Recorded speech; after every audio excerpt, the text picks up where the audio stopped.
വിഷ്ണുശാലിനിയുടെ latest episode പ്രൊമോയിലാണെങ്കിൽ ഗോപാലകൃഷ്ണനോട് ശാരദാമ്മയാണെങ്കിൽ Anoop വന്ന് പറഞ്ഞ കാര്യങ്ങളൊക്കെ പറയുന്നുണ്ട്. അന്നേരം ശാരദാമ്മയുടെ വെപ്രാളവും പരവേശവും ഒക്കെ കണ്ടിട്ട് ഗോപാലകൃഷ്ണൻ പറയുന്നുണ്ട്, നമ്മൾ തെറ്റൊന്നും ചെയ്തിട്ടില്ല എന്ന്, നമ്മൾ നിരപരാധികളാണ് എന്നുള്ളതും ആദ്യം പറഞ്ഞ് ബോധ്യപ്പെടുത്തേണ്ടത് നമ്മളെയാണ്, നമ്മുടെ മനസ്സിനെ തന്നെയാണ്. അങ്ങനെ ആദ്യം ഉറച്ച് വിശ്വസിക്കുക എന്നിങ്ങനെ ഗോപാലകൃഷ്ണൻ ശാരദാമ്മയോട് പറയുന്നുണ്ട്. പക്ഷേ ശാരദാമ്മയ്ക്ക് അതൊന്നും അങ്ങോട്ട് ഉൾക്കൊള്ളാനായിട്ട് സാധിക്കുന്നില്ല. ഇപ്പോൾ വിഷ്ണു കൂടി അതിലേക്ക് വലിച്ചിഴക്കപ്പെടും എന്നൊക്കെ ആലോചിക്കുമ്പോൾ ആകെ കൂടി പേടിയായിട്ടാണ് ശാരദാമ്മ നിൽക്കുന്നത്.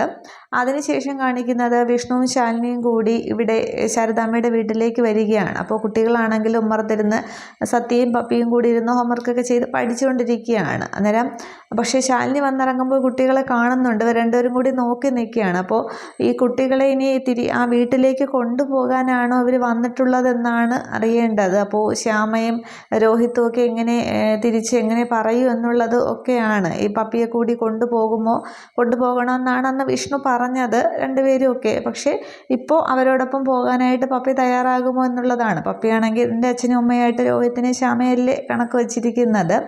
അപ്പോൾ അതിൻ്റെ പേരിൽ എന്തെങ്കിലും പ്രശ്നം ഉണ്ടാവുമോ എന്നുള്ളതാണ്. അതിന് ശേഷമാണെങ്കിൽ സത്യഭാമയുടെ വീട്ടിലേക്ക് നസീറിൻ്റെ വാപ്പ വരുന്നുണ്ട്, അബൂബക്കർ വരുന്നുണ്ട്. വീടൊഴിയുന്നതിനെക്കുറിച്ച് ചോദിച്ച് അവിടെ ഇത്തിരി പ്രശ്നമൊക്കെ ആവുന്നുണ്ട്. ഇത്രയും നേരം ഞാൻ മര്യാദയുടെ ഭാഷയിലാണ് സംസാരിച്ചത്, എനിക്കിപ്പോൾ അറിയണം എപ്പോൾ വീടൊഴിയാൻ പറ്റും എന്നിങ്ങനെ നസീറിൻ്റെ വാപ്പ ദേഷ്യത്തിൽ ഭാമയോടാണ് സംസാരിക്കുന്നത്. നേരം അവിടെ ഇരിക്കുന്നുണ്ട്. അപ്പോൾ ഭാമയ്ക്കൊരു ഉത്തരം പറയാനില്ലാതെ ഇങ്ങനെ നോക്കി നിൽക്കുകയാണ്. ഇത്രയുമേ ഈ പ്രൊമോസിന് കാണിക്കുന്നുള്ളൂ. ഒരുപക്ഷെ അപ്പോൾ ഒരു വീട് അവിടെ ഒഴിയുമായിരിക്കാം. അതിനുശേഷമാണ് രോഹിത്തിനോടൊപ്പം ശ്യാമയോടുമൊപ്പം അവിടെ പോയി താമസിക്കുകയായിരിക്കും ചെയ്യുന്നത്. ആ ഒരു വീട്ടിലെ താമസമൊക്കെ ഒരു പ്രൊമോ ഷൂട്ടിൽ നിന്ന പോലെ കാണിക്കുന്നുണ്ട്. അപ്പോൾ ഇവർ ഒരുമിച്ച് അവിടത്തേക്ക് പോയി താമസിക്കുമായിരിക്കും. എന്താണെന്നുള്ളത് നമുക്ക് എപ്പിസോഡ് വരുമ്പോഴത്തേക്ക് നോക്കാം. Okay, thank you.